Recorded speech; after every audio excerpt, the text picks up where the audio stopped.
mabubuting tao. Ako si Alcaisi Sabandal, ang magtatalumpati patungkol sa lakas ng kabataan, pag-asa ng kinabukasan. Lakas ng kabataan, pag-asa ng kinabukasan. Isang mapagpalang araw sa ating lahat. Sa araw na ito, ipinagbubuklod tayo sa iisang layunin, ang kilalanin ang lakas at galing ng kabataan bilang haligi ng ating kinabukasan. Mga kabataan, tayo ang tinatawag na pag-asa ng bayan.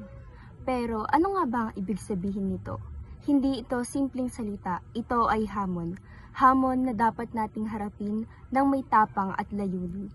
Sa kasalukuyan, maraming nagsasabi ang kabataan daw ay naliligaw ng landas, abala sa social media, nakatuon sa sariling interes, at minsan ay walang pakialam sa mga nangyayari sa lipunan. Ngunit, naniniwala ako na mali ito.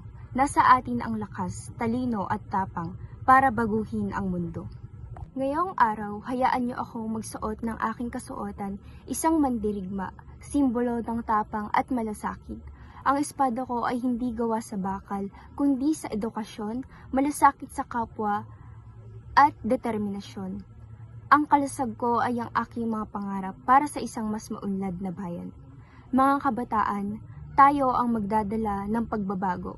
Sa bawat hakbang, sa bawat desisyon at sa bawat gawa, ipakita natin na kaya nating maging liwanag sa gitna ng dilim. Ang ating mga kasuotan ngayon ay simbolo ng ating misyon bilang tagapagligtas ng kinabukasan. Kaya't gamitin natin ang lakas ng ating tinig at talas ng ating isipan at ang init ng ating puso upang ipaglaban ang tama at buuin ang mas magandang bukas. Tandaan, ang pagiging kabataan ay hindi lamang pribilehiyo, ito ay responsibilidad, kaya't maging bayani tayo sa ating sariling paraan.